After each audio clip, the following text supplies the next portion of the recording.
Anyway, but I kind of rushed through last week's, and there's so much material, so there's a few slides I wanted to go over, not many, before I get to the moral argument for God. Remember, last week was the teleological argument for God, which is the argument for design, out of design. So I want to kind of finish with a few slides on that one. And I wish I could have made the writing bigger, but some of these statements you kind of need as a package. So I'll read them very slowly. But let's have a word of prayer and we'll ask the Lord to bless. Father, we thank you for your goodness. And Lord, yes, your mercy does endure unto all generations. And Lord, you're just an awesome, wonderful God, personal.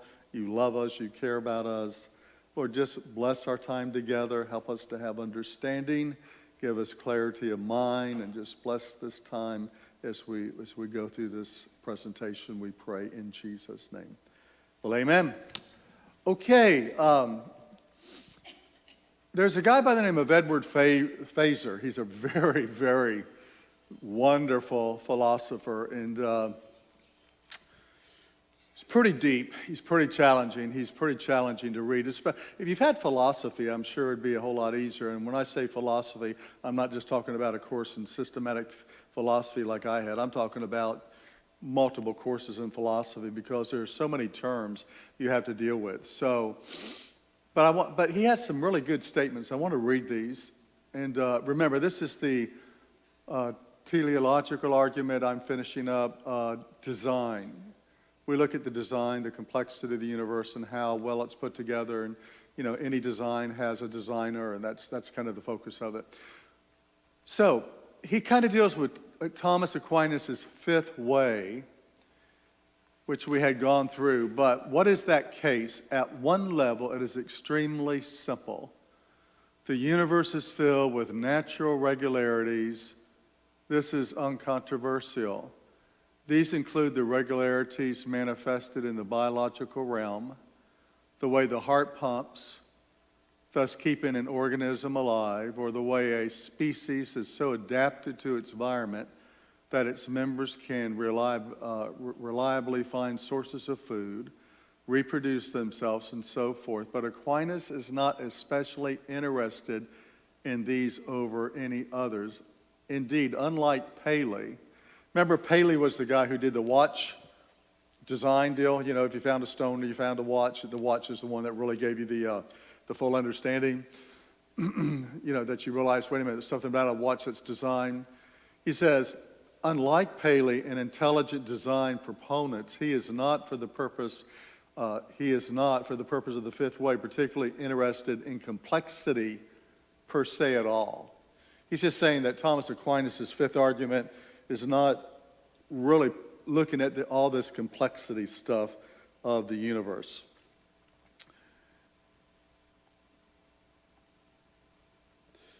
He says the regularity, this is key, the regularity which the moon orbits the earth, or the regularity of the way a struck match generates fire. In other words, these happen with regularity, right? Okay. Both very simple examples compared to eyes, heart, species, and the like are no less important. Indeed, they are more important for his argument, talking about Aquinas' fifth way for the existence of God. For life is a fairly rare phenomenon, confined so far as we know it only to the earth. And then he says, but the far simpler causal regularities I've been speaking of are completely general and pervade the physical universe. Indeed, they largely constitute the physical universe, which can be thought of as a vast system of material elements interacting. I think that's a kind of a cool word there, interacting. When you think about it, they're all interacting, right? Interacting according to irregular patterns of cause and effect. But there is no way to make sense of all these regularities. You know, why is the moon rotating as it is, and the speed in the earth, and where Jupiter and all these things happening with regular, why? Why is that? He says, last sentence, there is no way to make sense of these regularities apart from the notion of final causality. Now, if you remember, Thomas's fifth way was that, remember the little acorn I said, seems, even though it doesn't have a mind and conscience, but yet it's directed towards a goal. Well, something that's directed towards a goal, designed, created within that acorn, the mechanisms have been designed inside that little acorn to do what? To go and become an oak tree. Well, who designed those mechanisms within that acorn? See, and remember, a target. If you saw an arrow going through the air and it hit a target, well, even if you didn't see the guy who shot the bow or the girl who shot the bow, you would know somebody shot that bow because it's directed towards a specific target. And so he says, when you look at the moon and the planets and all the complexity of how the regularity of things just happening again and again and again, these regularities point to there's a cause. All these things are working together. There seems to be a final cause, which is life and our planet and the fact that we exist. He says then, and I'm reading these easy because he can be a little complicated, for it is not just the case that a struck match, match, again, that you strike, regularly generates fire, heat, and the like. It regularly generates fire, heat specifically, rather than ice or the smell of lilacs. I don't know what lilac flowers are, but what are they? Have y'all had them? Y'all?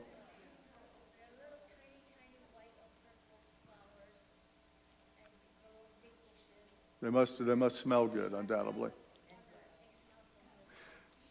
So, in other words, you don't strike a match and you got the smell of lilacs, is what he's saying.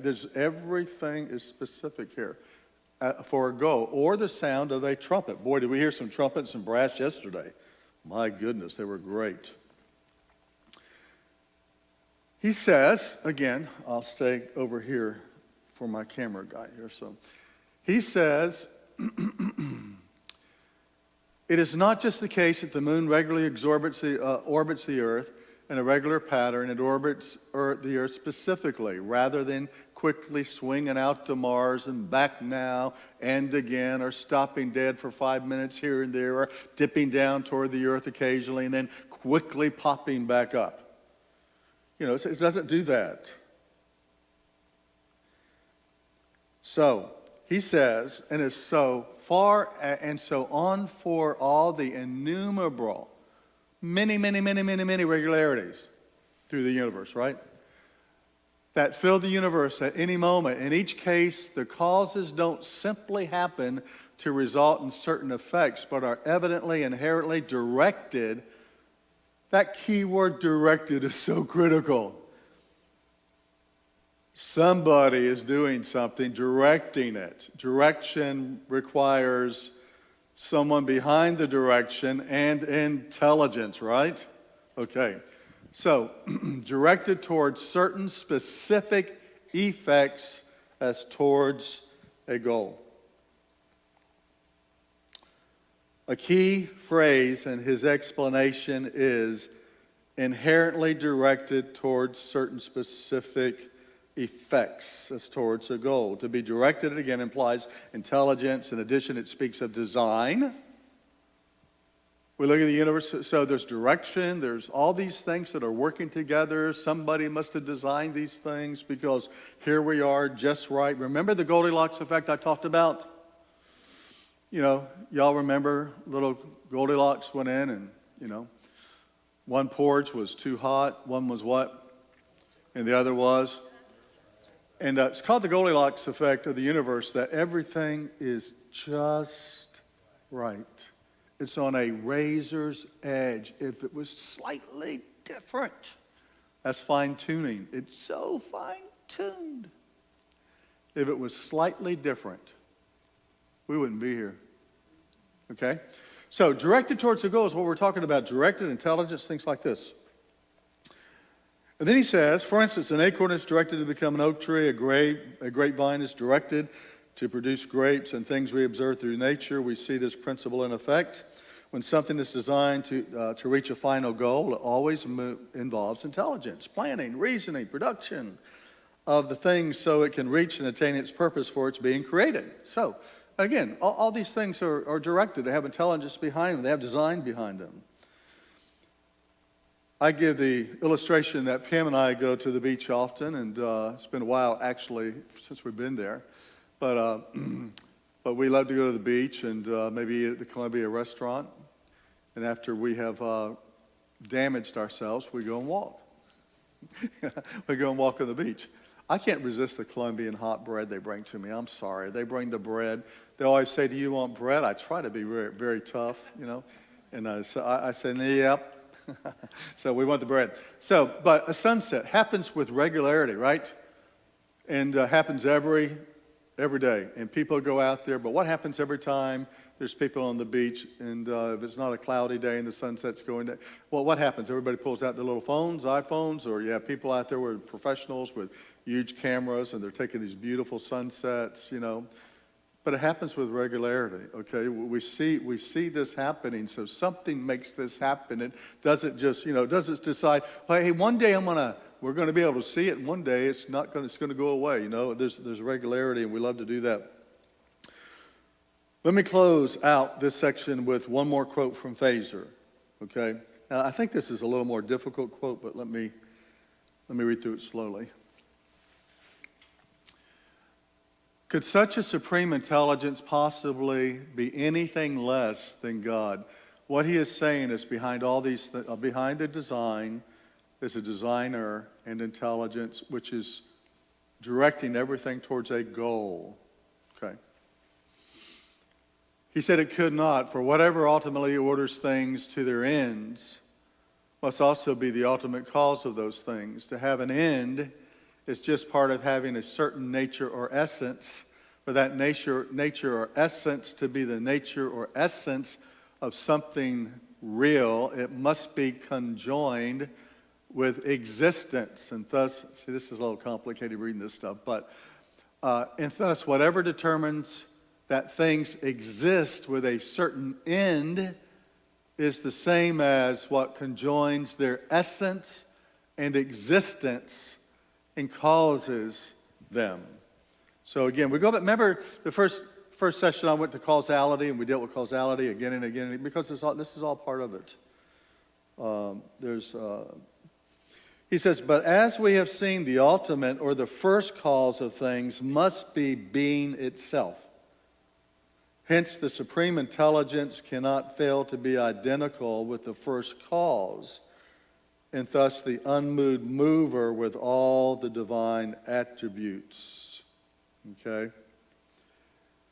Now, remember I discussed the first cause, that you cannot have an infinite regress of causes. And I'll show you a picture in a minute. There has to be a first cause. People say, well, who created God then? Who caused God? Well, he is the first uncaused cause. He's always existed. He's eternal with all these attributes, okay? And so that's what he's saying. The arguments all converge on one and the same point. God as conceived in the monotheistic religions. There can be no doubt then that the supreme intelligence which orders things to their ends cannot fail to be pure being. In other words, have nothing that caused him. He's just eternal existence of a being. And therefore also, he cannot fail to absolutely, and I'm going to do something here. Notice, he cannot fail to be absolutely simple. That is, without all these different parts where someone would have made parts. All this simply follows. I didn't know this word, haven't used this word. inexorably. Let me see, he says, let me look at this. Inexorably. Inexorably is what the dictionary says. Inexorably, that is, in a way that is unyielding, unchangeable, unavoidable. So, in other words, he says, when you look at the design and all these things, we have to conclude. We do have to conclude, no doubt, there has to be a supreme being. Here's the illustration I gave you way back when, talking about principles. There has to be a first cause. If you saw all these dominoes, you're going to say, somebody had to push the first one to make these, there cannot be this infinite going back and back. There has to be some initial first cause here. Okay? See that first cause. Someone's going to push that. Okay? So that's finishing the little teleological argument, teleological argument from design, and I think it's probably the strongest argument for God. That's why so many astrophysicists or scientists are embracing intelligent design. Not that they have embraced Christianity, but they realize the complexity and the order and the regularity of the universe and all that points to a designer. And if somebody designed this, my gosh, he must be absolutely incredible. And guess what? He must be all powerful. He must be omniscient, right? Omnipresent, all these places. Who could that be? That might be God. Okay? So that's the argument for God. And I think it's probably the strongest argument for God when you look at, because again, very few people are going to look at an iPhone and say someone didn't design it. Very few people look at something very basic like a pew that just has a couple pieces and say it wasn't designed. They're not going to do that. Well, my glasses here, very simple. My readers, I get $18 for 3 of these things because I break them all the time or forget them. Somebody designed that, My tie, this just popped out of nowhere. No, somebody designed that. There's a design to that. Hey, that's a good looking tie. Is that a Trump tie? I don't know what. Okay, so we got these ties. Okay. So design, my computer I'm using, the building, so the logical conclusion, and here's the issue, and as I close with this thought. I don't care where you go on the planet, China, Russia, Dubai, Siberia. I don't care where you go on the planet, Africa. This same common sense principle, nobody's going to disagree with that pew was designed. These pants were designed. This built.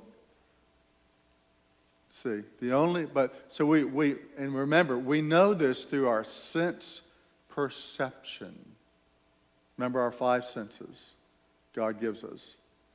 So we know these things, and they're reliable. Our sense perception is reliable. Basically reliable, I said. We can trust our senses. Last night, Pam and I were walking, and she thought she saw a hole in the mulch. And we were probably 15 feet from it. But as we got closer, she thought something dug a hole in it. Then her senses corrected her. No, it was just a dark piece of wood that stood out, So our senses are reliable, and God gives us senses to know information, and what we know is reliable. So we look at design. Our senses tell us there's a designer. Okay, so that's where we went with the teleological argument. I think it's a great argument for God. And so now we'll jump into the moral argument for the moral reasoning for God, or the moral argument for God. And this basically says, one question we can ask today, is there such a thing as morality? Would you debate that issue? Probably you wouldn't debate it. We believe that there is something that is moral or what? Immoral. Okay, we would. And I think this is a good argument for God, though again, because, there's such, what shall I say, diversity of opinion on what is moral and not moral. It might be a little challenging for some people to say, okay, that there must be a God because of this. But we're going to give some reasons why we believe that this is a good argument. And so I chose these. Okay, Geisler says, Norman Geisler, he says, moral laws don't describe what is. They prescribe what ought to be. They're not simply a description of the way men behave, and are not known by observing what men do. If they were, our idea of morality would surely be different. Instead, they tell us what men ought to do, whether they are doing it or not. There's this oughtness, isn't there? There's an oughtness about what you should do. Matter of fact, I would imagine most of you kind of grew up with an oughtness. I ought to do this, and I ought to be obeying my mom and dad. Did we ever disobey mom and dad when we were small children? You know, you've heard the story. If I put a plate of cookies over here and there are a bunch of kids in the room and, you know, let's say 2, 3, 4-year-olds, and they saw the cookies and we said, you know, don't touch the cookies until I get back. I'll be back in 5 minutes, but I come back in 10 minutes. There may not be, you pointing to him? There may not be a cookie there, right? It doesn't take long. You put a bunch of children in a room and you got a bunch of toys and, probably, let's say you got trucks, little cars, puzzles, this and that. It's not going to be long before those little toddlers are going to be fighting over a toy, right? Why? That's mine. Oh, okay. So we can see we can see problems even with little children. Thus, any moral ought, that is, you ought to, comes from beyond the natural universe. Since it's not really, coming from animals or there's an oughtness there. You can't explain it. You can't explain it by anything that happens in the universe, and it can't be reduced to the things that men do in the universe. It transcends the natural order and requires a transistent cause. Earlier, I stated that though there are those who would argue that there are no such things as absolutes, including no rights or wrongs, in reality, no one lives or conducts their life this way. Is that right? Let's just stop there. Is that right? I mean, even though there are people, a lot of these people are going to be in academia, or it's going to be the younger generation who's been taught that everything is relative, there's no rights or no wrongs, and so we can do what we want, live like we want. Who are you to tell me what to do? Why are you judging me? And we probably all can hear those words, So you don't live that way, though. They may say that, but they don't live that way. Go to the restaurant, have a wonderful meal, and then just leave without paying. What's somebody going to tell you? Hey, that's wrong. Hey, you're supposed to be paying your bill. We're going to call, you've done this twice now. We're going to call the cops on you. Well, we understand intuitively there are things that are right and wrong. And because, again, no one actually lives like everything is relative. We don't live like that way. That's not how we do it. This is also true when it comes to morality. There may be disagreements of concerning specific conduct or behaviors that we label moral or immoral. There is significant unanimity concerning many behaviors and conduct that is considered to be wrong, immoral, even perverse or evil. And here's the law. Dr. Brian Huffling was one of my professors in Introduction to Apologetics. And again, all these classes were so challenging at first for me because they used all these philosophical terms. And they used logic, a syllogism, which Sarah knows all about. I had no idea what a syllogism. What in the world is a syllogism? But notice, and I haven't taken logic, but I'm going to audit the class. Remember, I told you because I didn't want to make a bad grade, and but I do want to audit the class. So, 2 forms. Every law has a lawgiver. There is a moral law. Therefore, there is a moral lawgiver. At least that's our experience on the planet today, isn't it? Okay? If there's laws, there's lawgivers. Another form of the argument, if God does not exist, then objective moral values do not exist. But Objective moral values do exist. Therefore, God exists. Dr. Huffling writes, I have not seen an objection to premise 1. If God does not exist, then objective moral values do not exist. Premise 2, he says, is much more contentious. The reason is, for that one can look anywhere throughout human history and see a basic moral code. For example, moral precepts such as don't murder, lie, steal, commit adultery are pretty ubiquitous, right? I mean, pretty much everywhere you go, you find out that people believe in you shouldn't murder somebody. You know, you shouldn't steal. You know, if I had, yes, Nelson? Is there a connection between morality and conscience? I think so. That, you know, that would be, I'm sure there's philosophical arguments. Where did your conscience come from? Because if there was dead and organic matter, why did your conscience develop? You know, but yeah, I definitely think so. No doubt about it. So the reason it's contentious, notice, because there are different ways these codes have been understood. For example, in some cultures, it is permissible to have several wives, while in others, it is permissible to have only one. But cultures will, historically anyway, say that one should not have sex with a woman who is not his wife. I mean, typically that's been how it is throughout history. Now, what do we do about polygamy in the Bible?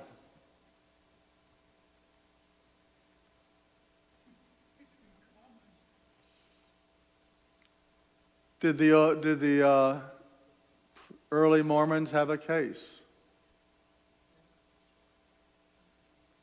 Abraham,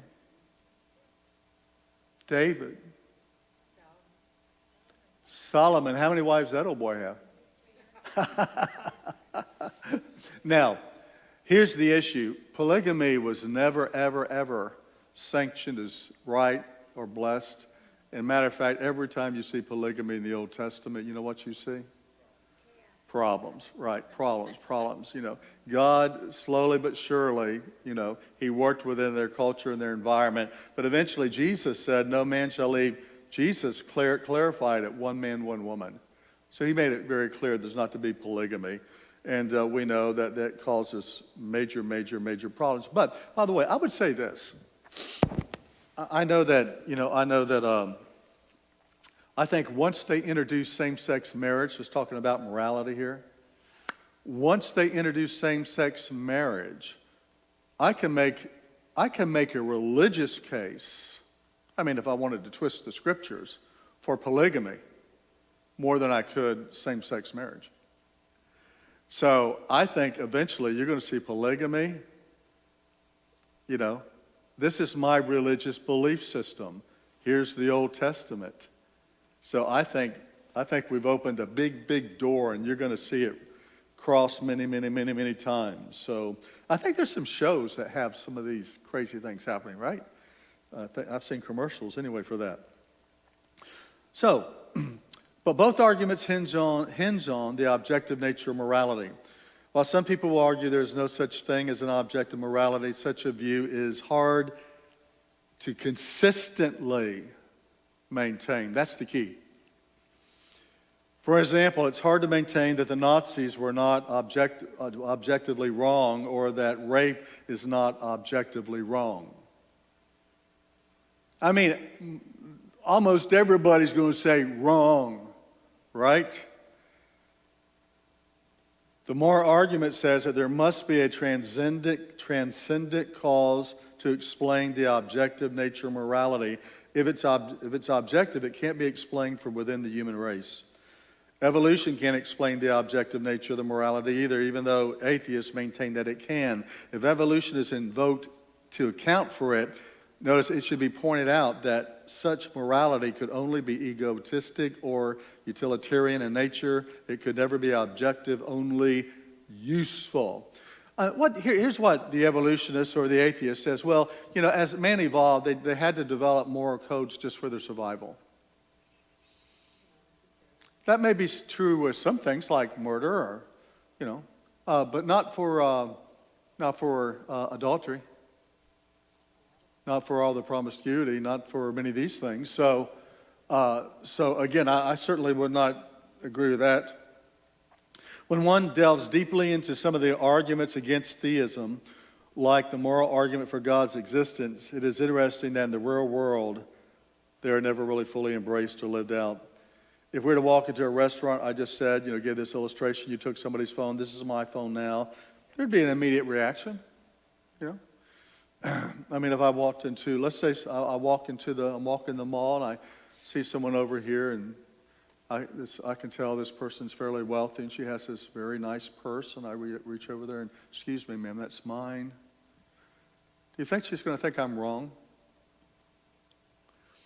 If I were to take your credit cards and charge up several $1,000s, do you think that would be wrong? Yeah, morality. So where do we get this morality, this understanding of right and wrong is what we're saying. The same would be true if we take a person's automobile or any other possession that is not mine for the person who owns the possession. Why? Because here's what I'm saying. Intuitively, we know there's something right, there's something wrong. Where does this come from? Well, we believe it comes from our Creator God, who places this within our system. He puts the laws on our heart, the Bible tells us. Again, in society, we have laws against underage sex. There's a reason why these laws exist. There's a reason why pedophilia is unlawful, that a person will go to jail for years if they commit sexual acts with children. Why? Because we instinctively know that this is immoral, it is perverse, it is unnatural, it is wrong.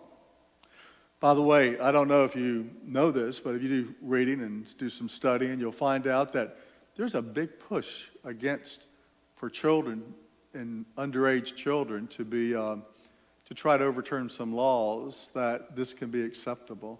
I mean, think about this. We have a major problem with children being exploited for sex, right?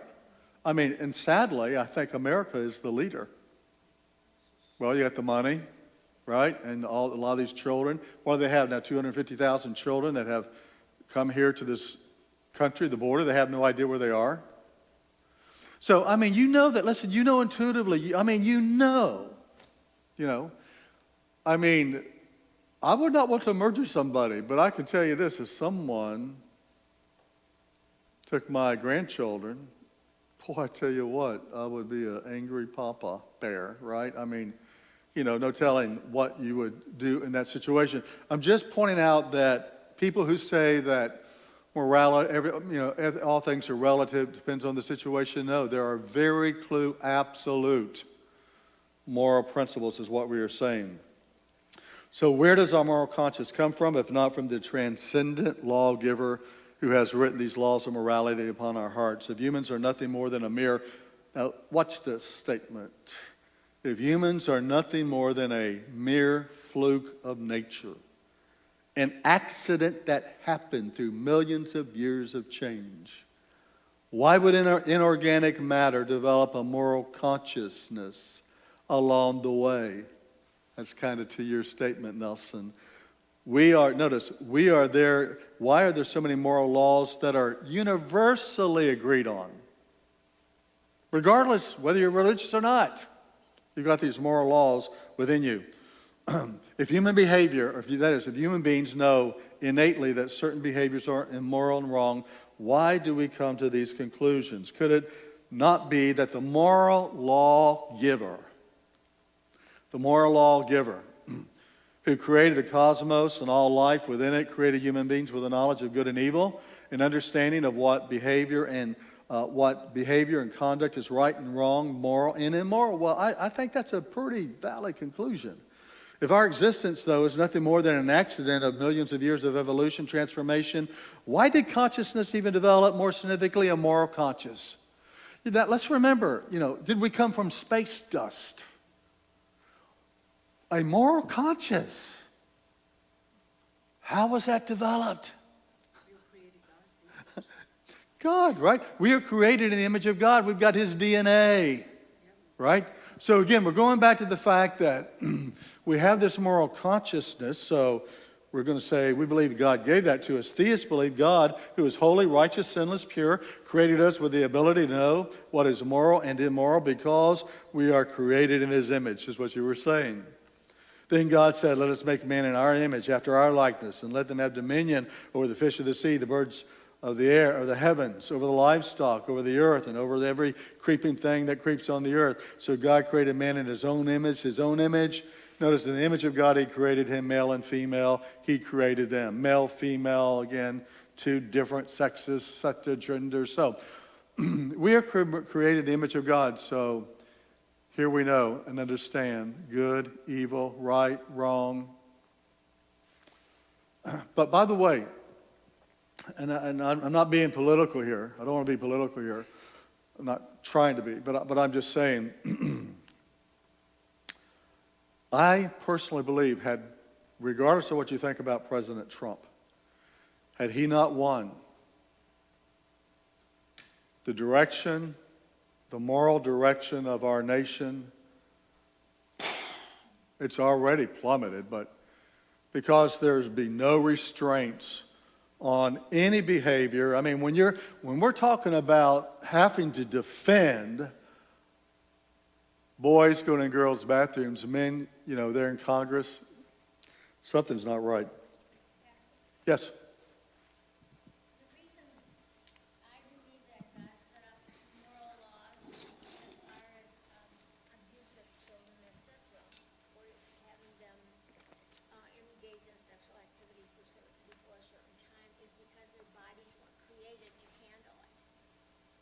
Well, I certainly think that's one reason, yeah. Their bodies were created to handle it, and so the Lord is protecting us to a certain point in our physical development Yes. to be able to handle marriage.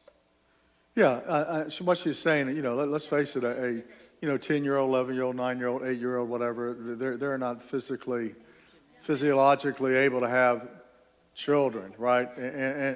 But even at that, though, there's an age by which God would allow for marriage. But at that young age, I mean, no, they cannot do that. Let me ask Gail. I don't know if you want to go there, but while you were talking, I was thinking the Holy Spirit came on Mary when she was 13 years old. Yes. And to me, that's still a child. Well, it is. Well, we don't know exactly how old she was. It doesn't technically say. Traditionally, marriage was very young, 13, 14, in biblical times within that culture. I think a boy, after he was 12 years old, was considered a young man. So, Like the bar mitzvah. yeah. So that was a cultural thing. So we don't really know how old Mary was, number one. She had to have gone through her first menses.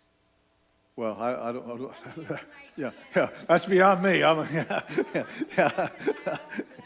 you're talking about biology, right? But she wouldn't have. I would just simply say this: I don't know if she would have to or not, because God can do anything beyond, right? So, but nevertheless, let me get through this. I'll never going to let you out of here today. But interesting concepts. But again, we definitely believe that we're created in the image of God. Now, if a person believes that everything in existence has a natural explanation and that God does not exist, then truly there would be no rights or wrongs, no behavior or conduct that would be considered moral or immoral. And I'll drill into this a little bit. Notice again, if God really does not exist, if we're a fluke of nature, our existence in our lives, if we came out of some kind of slime, through millions of years, well, we'll demonstrate, I think, that we can't say something's moral or immoral. If humans are simply a byproduct of nature, why would anyone have the right to say that certain moral behavior is moral or immoral? If God does not exist, morality does not exist, which means that our existence on the planet has no meaning. Key. No meaning, no purpose. And our conduct and behavior has no meaning. We're just these creatures that exist. If there's no meaning or purpose behind our existence, there will be no accountability when we die. If this is true, our individual personal pleasure and gratification should naturally become our goal, and no one has the right to deprive us of fulfilling our desires because our existence is brief and lacks purpose and meaning in life. What I mean by this is if you're just simply an accident and here you are on the planet and you're only going to be living, who knows, 60, 70, 80, 90 years, maybe a little over 100, and then you're gone. You're just by a byproduct of some kind of accident. I mean, who are you to tell me that I can't do what I want to give me gratification and pleasure? I mean, who are you to... Then it becomes the survival of the fittest, right? Then I can just do whatever I want to, and if you try to take my rights away from me, then I'll just kill you. There's nothing wrong with that because there's no accountability. There's no God. There's not, So again, we're just trying to emphasize here that, you've heard, I guess it was I hate to say this, a beer commercial. You only go once around life. What is it? What was it? Get all the gusto that you can, maybe. What kind of wasn't that a beer commercial? Yeah. Slits? Was it Slits? Was it? That just shows you how commercials can pop into your head, right? Wow. But we know this. So we're trying to say if there is no God, then how dare somebody tell me that I can't have 4, 5, 6, 7, 8, 9, 10 wives, or that sex with minors is wrong? Who are you to tell? No, I'm only going to be here on the planet for a few more years. I can do whatever I want to, and because there's no meaning or purpose in life. The survival of the fittest philosophy should kick in, and personal gratification above the interests of all others really becomes the rule and purpose of our lives. Malcolm Muggeridge, I don't know how to say this guy's name. Anybody know him? Sarah, you know him? Yeah, from England. He wrote this: without God, we are left with a choice of succumbing to megalomania or erotomania.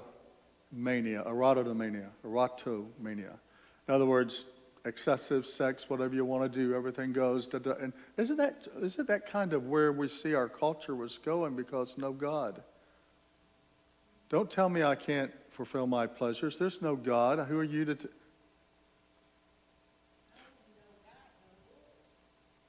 God, no rules. I mean, Like in New York, right. they get arrested and then let right out. Yeah, that's right. So there's no law. But change is coming in New York, I think. But I think that's a great statement. Without God, and he kind of drills down on this. Notice, this is born out in our present culture where almost anything is acceptable sexually. Though we have not legalized sex between adults and children, the hideous and evil issue of sex, trafficking is pervasive in the United States and all over the world, really. But if there's no such thing as morality, how can we justify laws prohibiting any sexual deviation within our society? No God, no purpose, no meaning. We're just here, we're a fluke, and we just kind of exist. And a godless culture will increasingly become darker, and this is what we are seeing take place at an accelerated and frightening pace, even here in the United States, and I pray that this is about to turn around over the next 4 years. But to the contrary, the theist not only believes that God exists, but that our moral consciousness is one of the evidence of his existence. There's a moral compass that points and gravitates and leads us down a path to recognize rights, wrongs, morality, these kinds of things. So we believe that comes from God. As Dr. Huffling pointed out, who in their right mind would ever state that the Holocaust during the Nazi regime was not evil, immoral, reprehensible? What parent would not find the rape of their child immoral or be horrified that it took place and instantly want retribution for the rapist's actions? I use Canva. I've told you, on Sunday mornings I find pictures. I just put in the word Holocaust and this picture popped up, and I'm assuming that this is one of the concentration camps, or certainly a place where they kept Jews, were 6 million Jews. Gosh, the other day, Pam and I watched a brief documentary. We didn't see all of it. It was on Channel 4, and I never knew this, but Germany did it, but it was more than Germany. It was pretty much worldwide. And it was about eugenics. It was about, let's say, human beings that were not perfect, or had handicaps, or were disabled, or had, cerebral palsy, or what. There was huge killing hospitals designed in Germany, but not just Germany. And eugenics was something pushed in. Matter of fact, I think the person who developed Planned Parenthood, what was her name, Margaret Sanger, was all in eugenics, And but I didn't realize this. So anybody, and remember, I think that's where, and all psychiatry during that time embraced eugenics. So we need a pure, perfect race. And guess what? Guess who adopted that ideology? Yeah, Hitler, right? But we saw this and we said, oh my gosh. I mean, I never realized it was so extensive all over the world that psychiatry pushed this. And so, again, I mean, the Jewish Holocaust. I mean, we've seen horrible pictures, but this, is you see a very desperate situation. So the question is, what person in their right mind does not see sexual exploitation by enslaving anyone, especially children, as heinous, immoral, and evil to the very core? I would submit that no one in their right mind would ever disagree that these examples are immoral. So again, we go back to, where does morality come from? We believe that it is God-given DNA within our conscious. We intuitively know it. He gave it to us. We know right, we know wrong. If there's laws, if there's something that is moral and immoral, if there's laws, there must be a lawgiver, because we don't believe they develop just simply out of ooze, and here they are. Though all these are heightened examples, there are many other examples that we as humans consider immoral. The unfaithfulness of a spouse is almost universally condemned. The embezzlement of money and pyramid schemes to defraud someone of their financial resources is universally understood as wrong.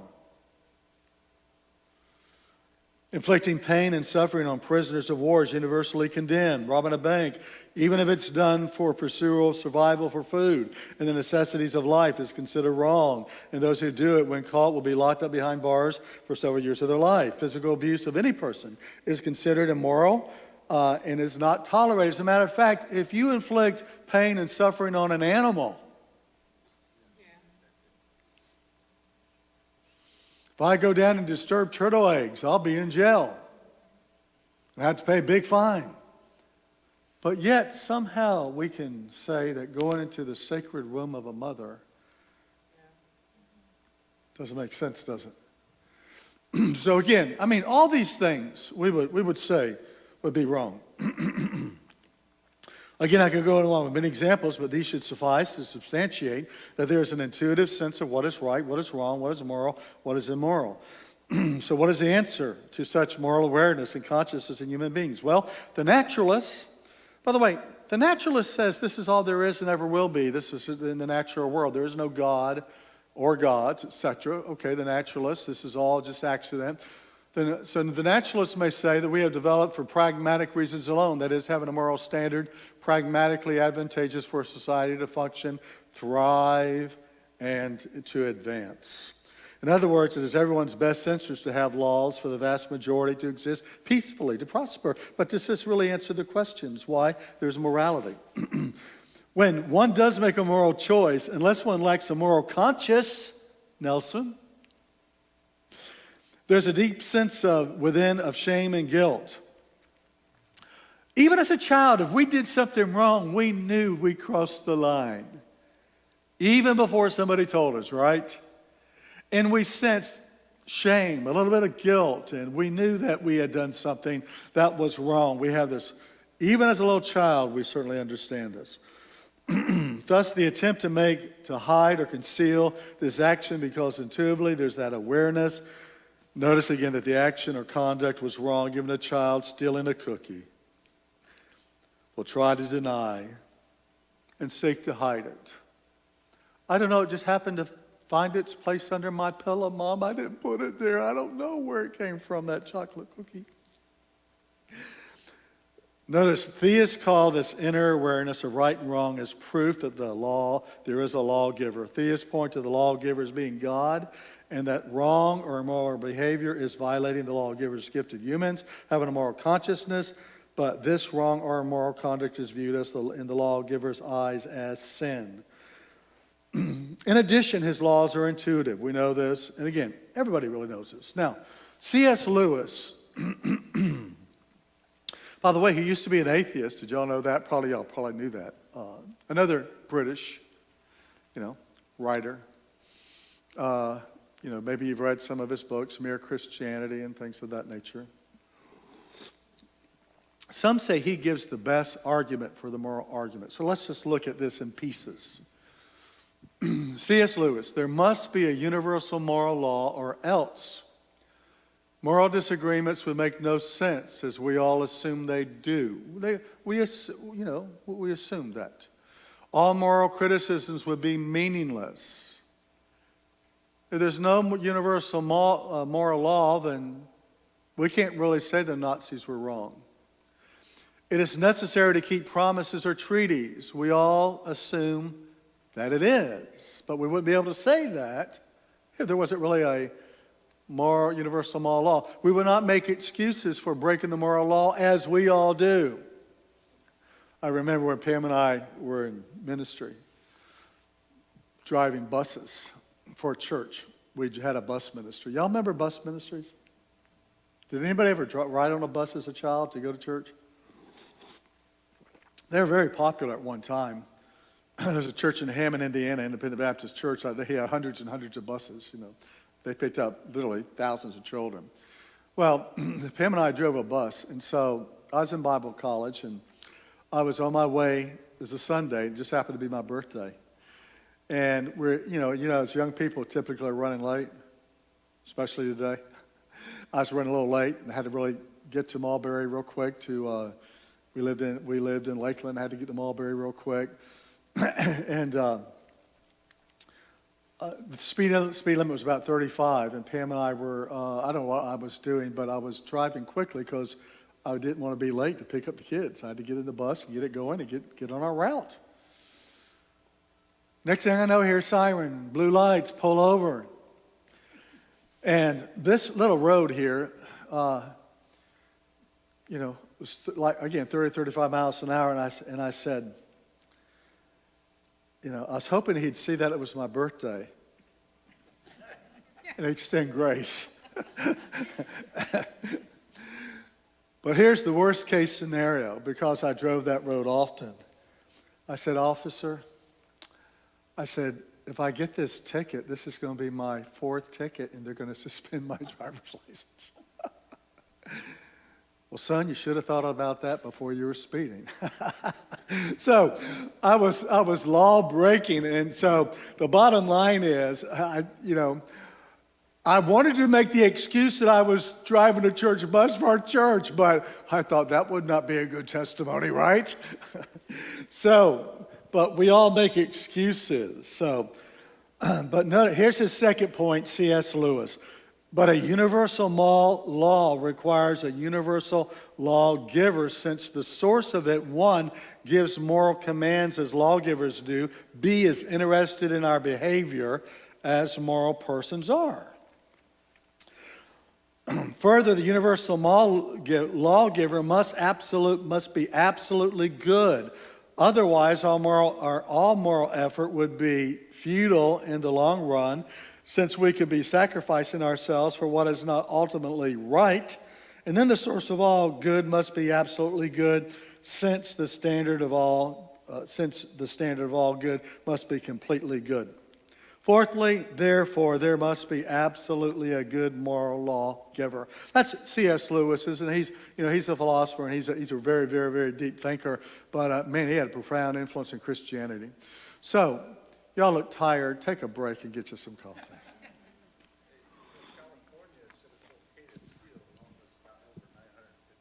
Oh, is that right? Oh, California, you can go steal there as long as it's not over $950. Okay, cool. We all pay the price because companies increase their inventory prices to cover their short. Yes, that's right. Yeah. By the way, anytime people are abusing, whether it's insurance companies or whatever, who's going to pay that bill? You and me. Let's take a 10-minute break, and then we're almost finished, I think, with this section.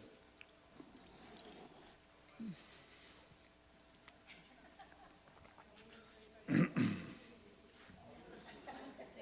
second session short? Is my second session short? Yeah. I don't think so. Oh, because I know one of them was kind of short. That was We took the, a short, I think that was last time. okay. I think that was my I was last one. going to say you could probably do it right after the. Yeah, I next think- week yeah. If it was the short one. Yeah, that's true. Yeah, that's true. I'll see how, my next one actually isn't going to be that long, so maybe we could do it then. Yeah, it's more of a summary. You had a list of books last week, and Yeah. I wrote down Oh, 2 of them, yeah. but there was one I thought I had at home and I didn't write it down. Let's see, which one did you write down? I wrote 2 down last week.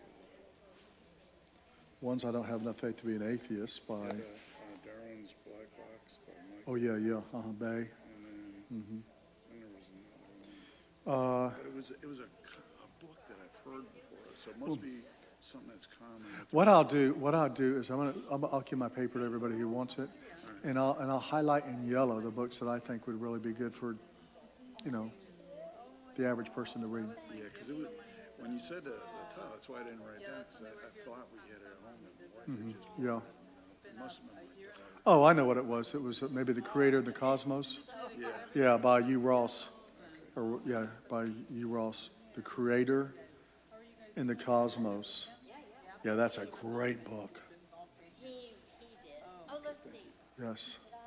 Several years ago, I did I think watched so. a documentary on twin sisters from England, I don't know if you've ever seen this, who grew up with no conscience. They just lived their lives as they wanted to, and they ended up in jail and psychiatric wards. But they just decided these girls had never developed any conscience, any kind.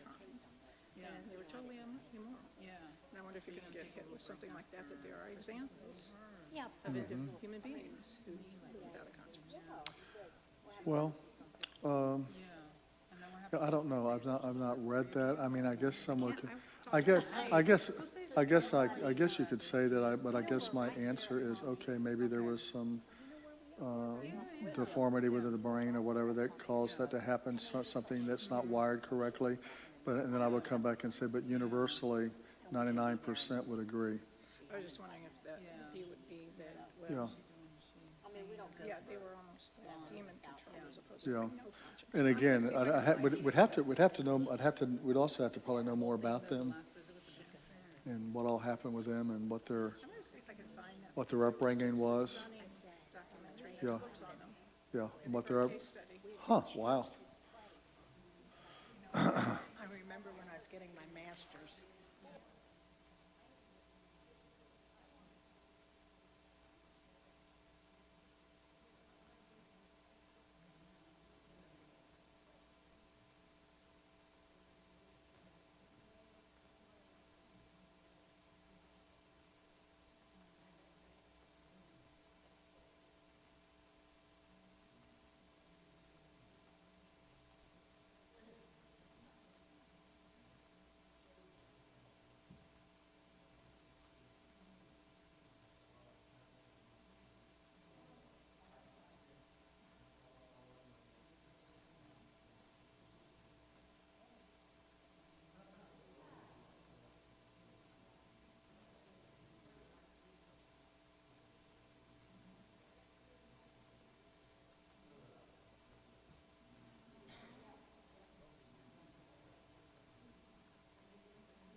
So Gary, you do, I thought I just turned it on.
Okay, in a couple of minutes, 10, 9, 8.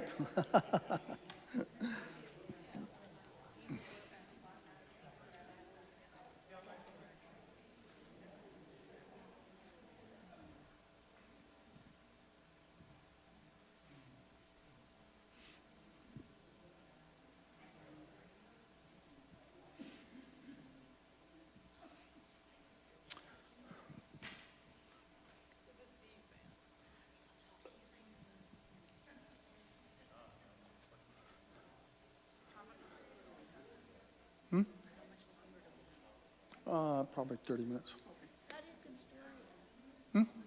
Well, when you told him that if you were gonna, if you got another ticket, you'd lose your license, what happened? She wants to know if you got the I lost my license. Did you really? Well, I lost it, what do they call it? They suspended it? They suspended it for like 3 months. Oh, my So it was really your fourth ticket? It was on my 4th Did you ticket. pick up the kids that day, or they? Can you imagine what 4 tickets would cost you today? So did you get those tickets driving the bus for the students? No, driving my car to church. Same, because I never went down that road, but it was just, young couples say, we're trying to get ready, running late, and, so we're, but no excuses. That's what the police said. Sorry, should have thought about that one. What happened when you got suspended? Did you have to, I bet you. I can't remember. I don't know what I did. Reinstate it, like you have to go down there and talk to them, or I can't remember if I got pay a, some money. I might have got a temporary, Bus in the meantime. no. I don't know if I got a temporary something just to do that or something. I don't know. I can't really remember what happened. They love to hide in the bushes, those police Yeah. officers. I thought for sure when he saw that was my birthday, he'd give me grace, but Olivia, you should have pointed it I was a out, poor, maybe. poor Bible college student. Okay, everybody, we're going to get going here. I'm going to say 30 more minutes at the most, 30 minutes. I'm almost through. Almost through.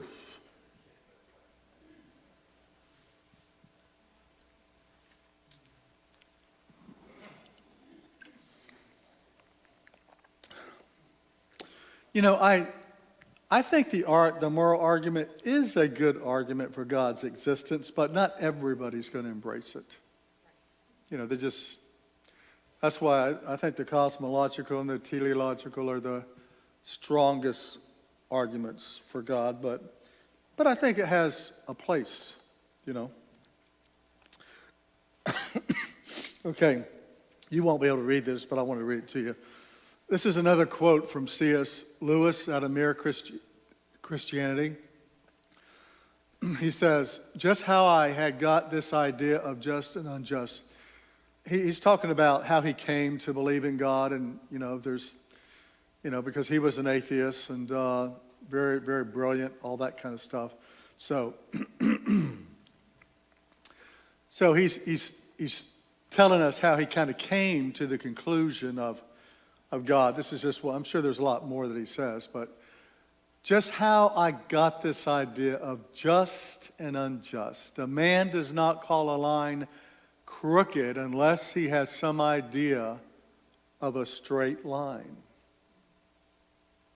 I like that. That's a good statement.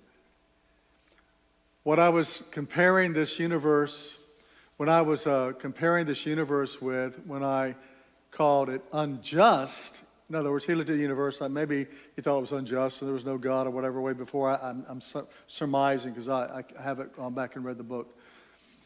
He says, of course, I could have given up my idea of justice by saying it was nothing but a private idea of my own. In other words, he said, I've got this idea of justice. Where did it come from? Maybe I could have just said it's just me, that private idea of my own, that I thought this out. But if I did that, then my argument against God collapsed too, for the argument depended on saying that the world was really unjust, not simply that it did not happen to please my private fancies. Thus, in the very act of trying to prove that God did not exist, in other words, that the whole of reality was senseless, I found I was forced to assume that one part of reality, namely my idea of justice, made full sense.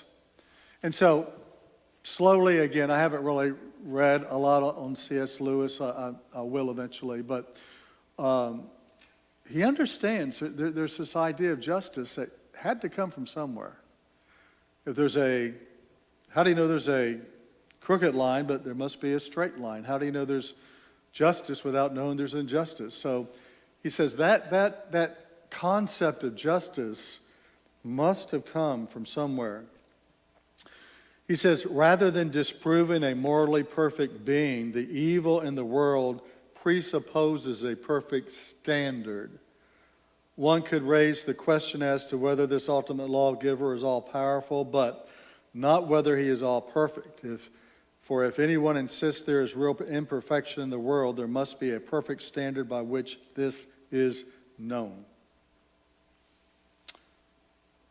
He says, though there are a few ways to consider the moral argument, the fact that there is little disagreement, universally speaking, that a norm of moral and immoral behavior exists begs the question, why? Atheists would have us believe pure naturalism. So, again, nobody's really, I mean, I don't know what the percentage would be, but I would imagine 99-point-something% would say murder's wrong. I'd say 90% at least would say stealing's wrong, right? Maybe 80% would say adultery's wrong. I'm just throwing out, I'm speculating, I don't know.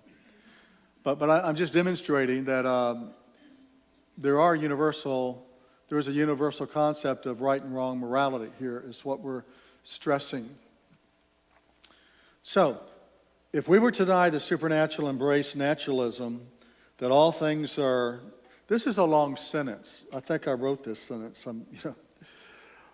It's a long sentence, so I can't wait to see what my editor did with it. If we were to deny the supernatural and embrace naturalism, that all things are nothing more than our present existence, developing over eons of an indeterminable period of time, and that space dust or whatever existed in the beginning changed its form and shape, and somewhere along its path it chose to have a life instead of being dead, inorganic matter.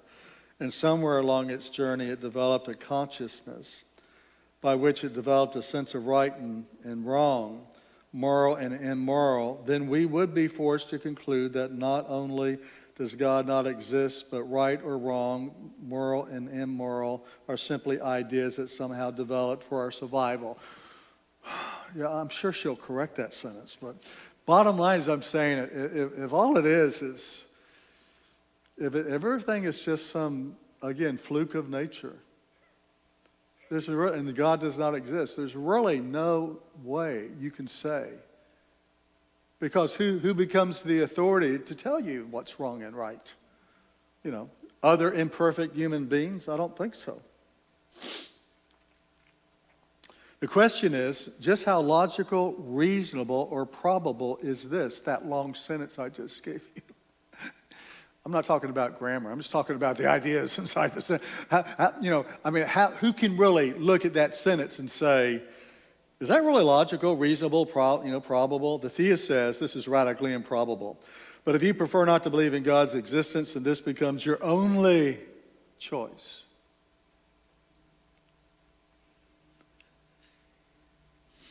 I believe the argumentation for the cosmological, teleological, and moral arguments for God's existence are quite persuasive. They clearly deal with reality as we know it and appeal to our common sense. They provide significant and cumulative explanatory power. Let me make this statement. When you take, and we're just dealing with a little bit here. You know, remember, there's some very brilliant people who can go into tons of information. Notice I use the word cumulative evidence, circumstantial evidence. So when you take the cosmological argument, all the things that, and it's much, much more broad than I could even begin to describe and go into. Take the teleological argument, all these things of design and fine-tuning and irreducible complexity that, you know, you can't take one part out and this still be happening. And then you take the moral arguments, just these three arguments, and then you bring them all together, the explanatory, and with their explanatory power. It really takes more faith to believe that God does not exist than to believe that there's a creator and a designer who has morality and perfect and all those things. Now, almost through, John Lennox quotes. I'll give you another book title. And I'm going to give you, once I get my edited paper back, I'll make copies of it for you, and I'll highlight in yellow some of the books that I would recommend to you. John Lennox. I didn't really know who John Lennox was. I think I may have accidentally found him on, and I'm really surprised that in all my years of being at the seminary, nobody mentioned John Lennox. But he, again, is British. And I can't remember, I think he was teaching at an Ivy League somewhere in England. But he's an apologist, very committed believer. And he had a book out called Gunning, like you're gunning, Gunning, with a gun. Gunning for God. And there's a group that he calls, there's always been atheists and there's always been agnostics. But the new atheist is what they're called, like a Richard Dawkins, Christopher Hitchens, who is no longer with us. They are not just atheists. It's become a religious, almost evangelistic,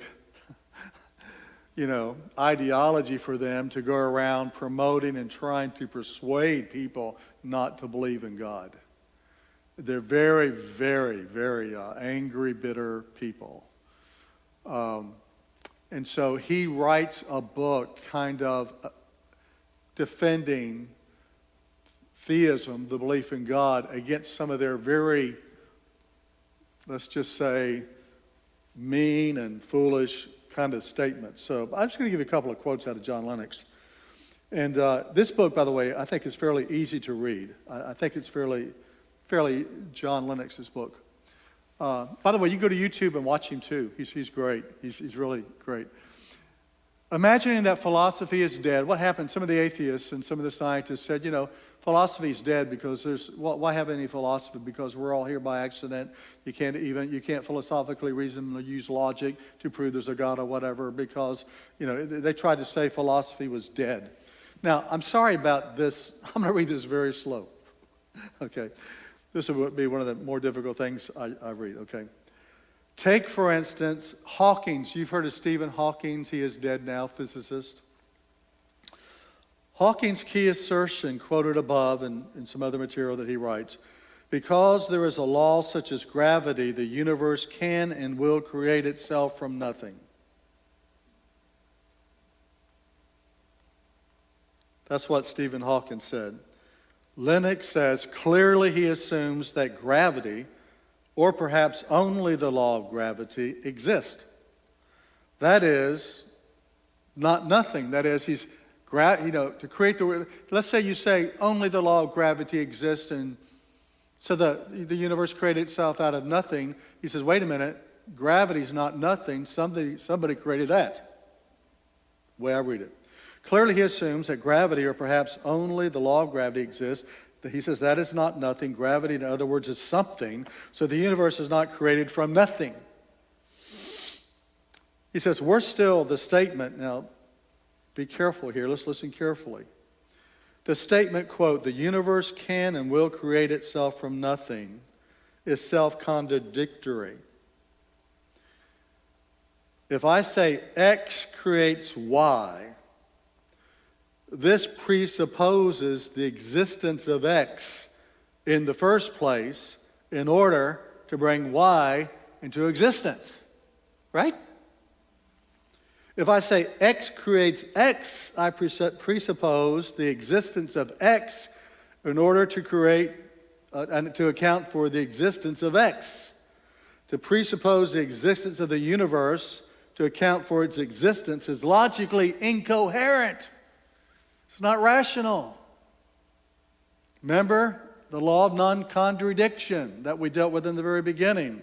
What this shows, I love this statement here.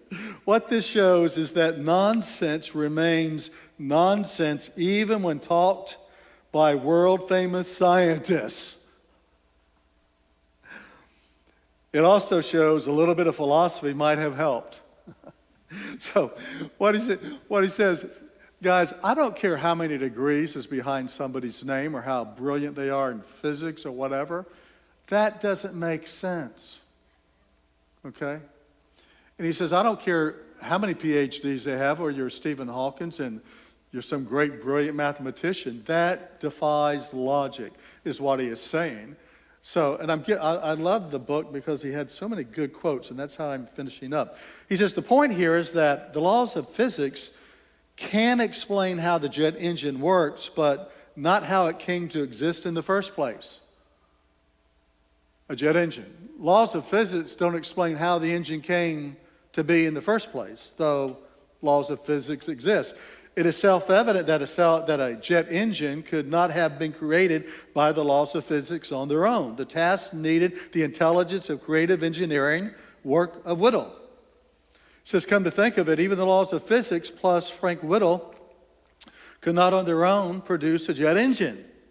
There also needs to be some material around the planet that is subject to those laws. He says, and that can be worked on by Whittle. Matter may be humble stuff, but laws don't produce it. So again, he's trying to go back to design and cause and efficiency and all these things and something being created out of nothing, the universe and the complexity of all. No, it just doesn't work that way. Even though there's laws of physics, that just because there's laws of physics, something had to create the universe. The laws of physics themselves did not create the universe.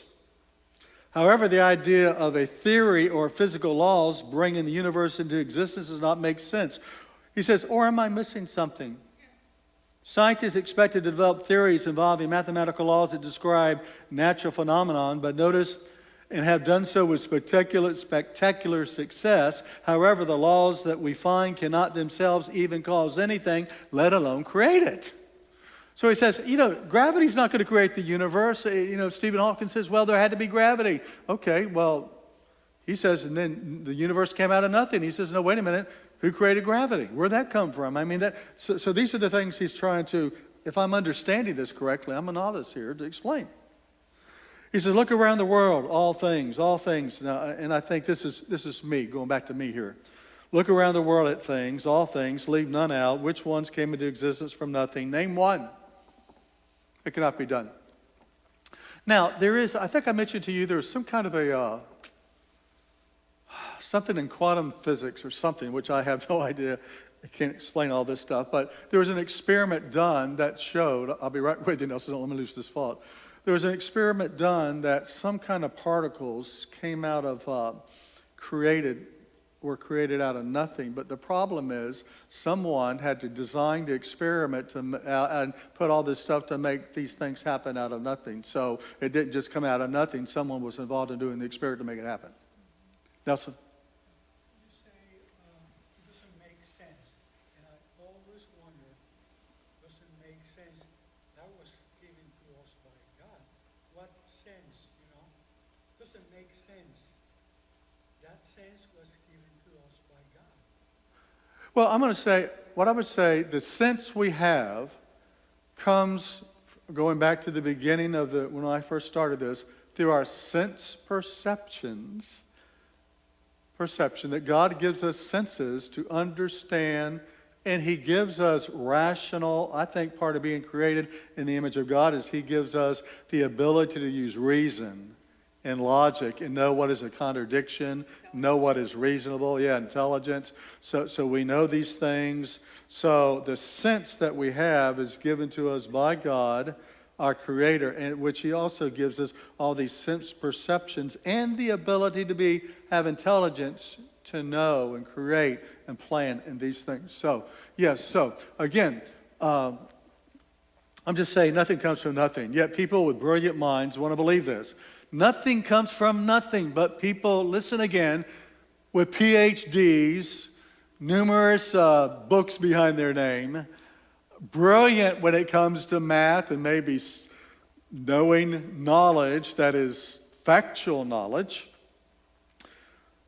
They don't want us to believe notice, brilliant minds want us to believe that things come out of nothing. They do not believe this about other things on the planet, so why believe that the majestic universe of all, with all its complexity and fine-tuning, appeared from nothing, is the question. So in fact, laws of physics, here's Lennox again, are not only incapable of creating anything, they cannot even cause anything to happen. You can't look to the laws of physics and say they created the universe. He says, for instance, Newton's celebrated law of motion never caused this is funny, this is how you know he's from England, okay? I had to look some of this stuff up. What in the world is he talking about here? He says, for instance, Newton's celebrated laws of motion never caused a snooker ball to race across the green Bayes table. I had to look up Bayes table. It's a velvet. It's a pool table. Okay. He says, in other words, Newton's celebrated laws of motion doesn't cause that to happen. They're laws of motion. But notice he says, that can only be done by people using a snooker cue. I guess that's a pool stick. I've played pool before. Okay. And actions using their muscles. I'm using my muscles. The laws enable us to analyze the motion as to map the trajectory of the ball's movement. In other words, we can tell if you know physics, I'm going to hit this ball here, it's going to go over here, etc. These laws of motion, provided nothing external interferes, but they are powerless to move the ball, let alone be brought into existence. Just because you have laws of motion is going to create these things happening, is what he's saying. The very fact that those laws can be mathematically formulated was for Einstein a constant source of amazement, Einstein, that pointed beyond the physical universe to that, quote, here's Einstein, that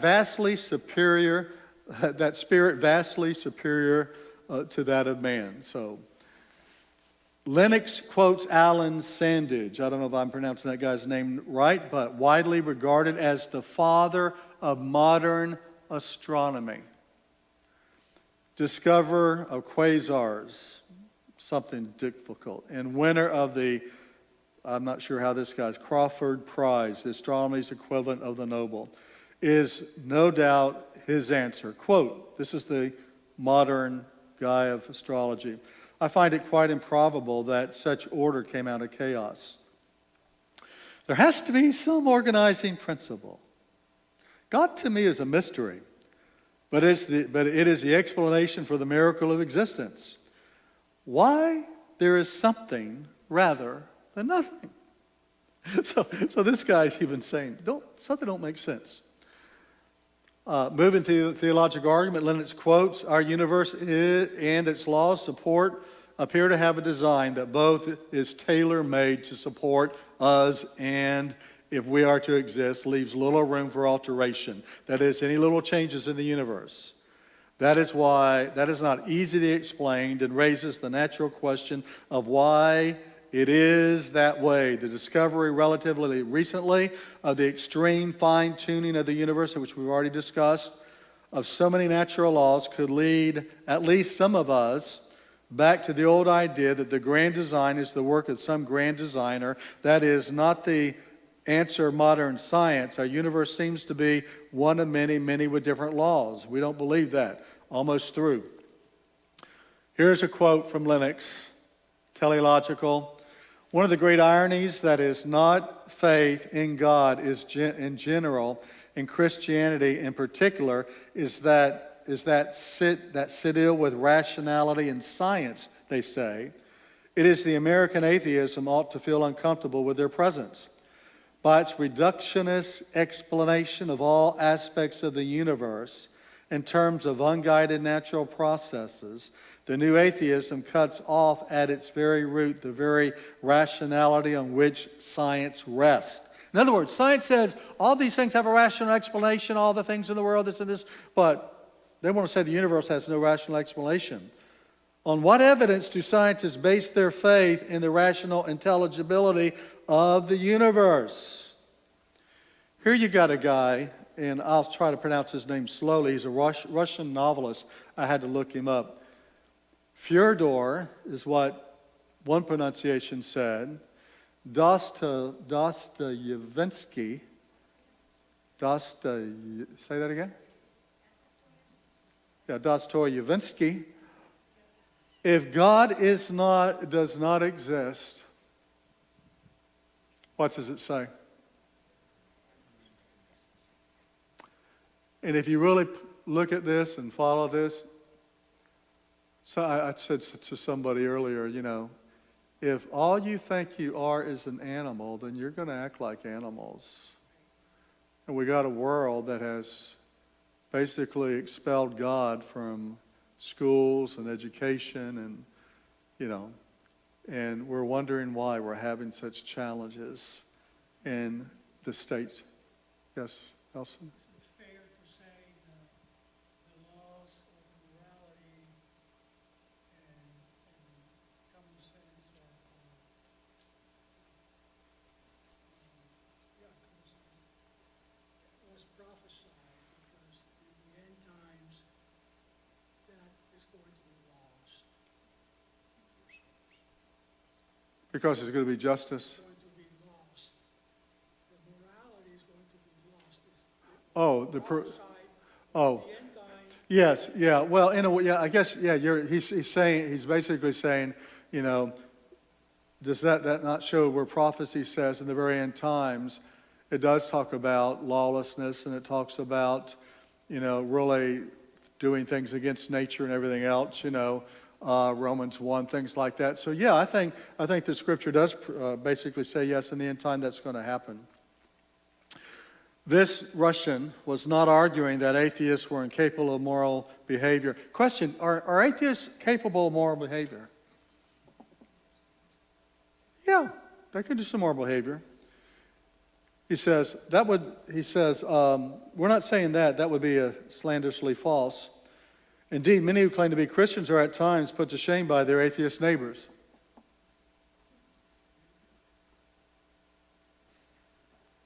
He says, the point this Russian name again is making is not that atheists cannot be good, but that atheism does not supply any intellectual foundation for morality. That's the big deal. He's not saying that atheists can't be good or be moral people, though I would say they're sinners that still have sin. We're not saying they can't do good things, but he's saying that atheism does not supply any intellectual foundation for morality. That's all he's saying here. He says he is simply stating the inevitable, that moral conclusion that if God does not exist, morality cannot exist. If there is a standard of morality, who has the right to establish it? By what authority? Why should others who do not possess meaning or purpose in life have any right to set boundaries on our existence, etc.? So I'll kind of close with that because that's pretty much the conclusion.